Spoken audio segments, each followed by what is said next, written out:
Hello, and welcome to the second lecture of International Human Rights Law, Prospects and Challenges.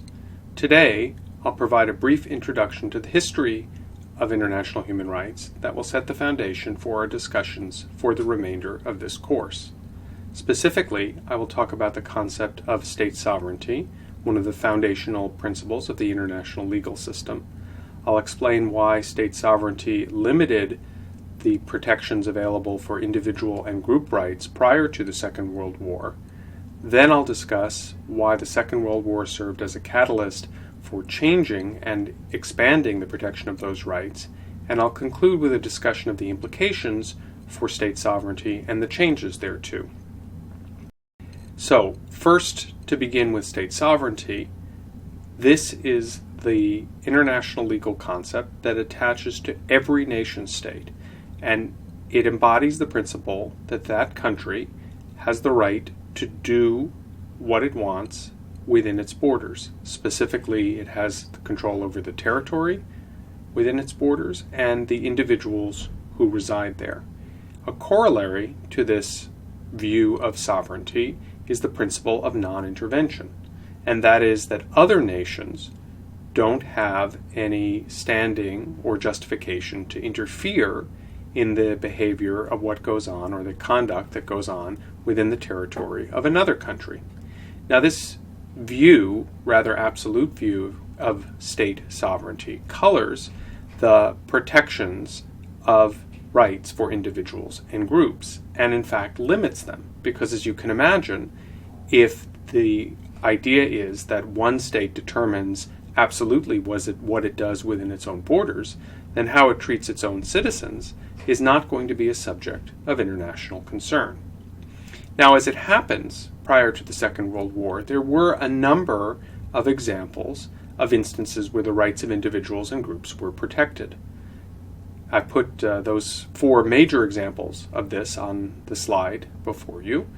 They include the protection of religious minorities in European principalities in the 17th century, issues relating to the abolition of slavery and the slave trade, issues relating to the protection of foreign nationals who do business or reside in the territory of another country, and issues relating to the protection of religious and ethnic minorities in Central and Eastern Europe after the First World War. Now, all of these examples do have much to do with the protection of individual and group rights, but they also share one particular feature in common, and that is that the protections that individuals in State B enjoy are linked to the interests of another state, say State A. So to give you a practical example, let's say there are a group of Hungarians in Romania. They're a minority in that country. Well, Hungary is interested in making sure that they are well treated fairly in Romania. Imagine as well that there is a group of Romanians who are a majority, of course, in Romania, but a minority in Hungary. That kind of cross-border spread of minorities, whether ethnic, racial, religious, would give each of the nations involved an interest in surrendering or limiting some of its sovereignty in order to protect the minorities within the borders of the neighboring country. The same is true as well, interestingly, this sovereignty explanation for protecting individual rights. It's true as well for the abolition of the slave trade, because there, those countries that had abolished slavery and the slave trade were disadvantaged economically with respect to those countries that maintained the practice of owning human beings as property. And so it was in their own interest to claim that protections ought to be extended to those individuals by emancipating them. So, in sum, these different examples really were not major challenges to the principle of state sovereignty. That changed, however, during the Second World War, and it changed because of the massive scale of the atrocities committed by the Nazi regime in Germany against a range of different individuals and groups, including Jews, Gypsies, gay men, and other minorities. The Allied powers who were fighting against Germany were aware of many of these atrocities, but did not act to sufficiently prevent them or stop them from occurring once they had started.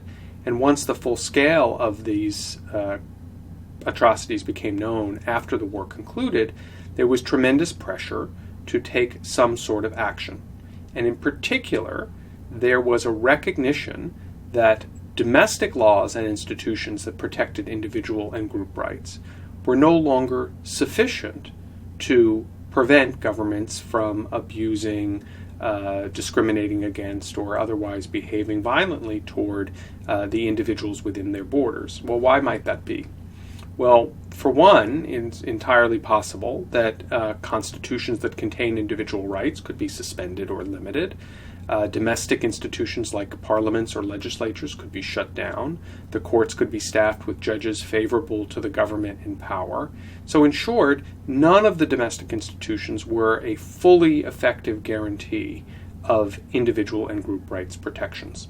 And so what was quickly accepted as a new idea was the recognition that we need a common understanding of internationally defined rights and freedoms that would be protected through international rules and international institutions, and that this in turn required a revision of the traditional understanding of state sovereignty.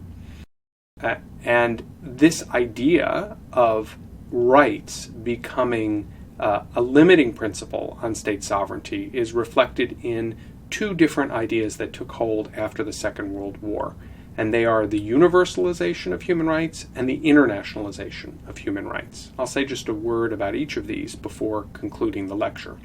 In particular, I want to draw upon the writings of one of the most eminent scholars of human rights in the 20th century, Professor Louis Henkin, who in a book in 1990 described the universalization of rights as their spread across different national legal systems and the recognition that they ought to be protected in national constitutions and laws. Now, this was an idea that certainly predated the Second World War, but it was not as widespread or comprehensive as it became after the Second World War. That's the idea of universalization. The idea of internationalization was that these same rights and freedoms would be protected through international diplomacy, international rules, and international institutions.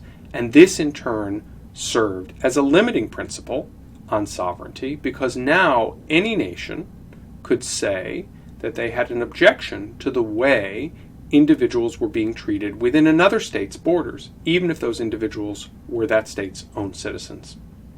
Now, I've just scratched the surface of the history of human rights, and I certainly invite you to look more deeply into these issues. And I've put up on the slide a number of sources where you might begin if you were inclined to go deeper on one particular area or another.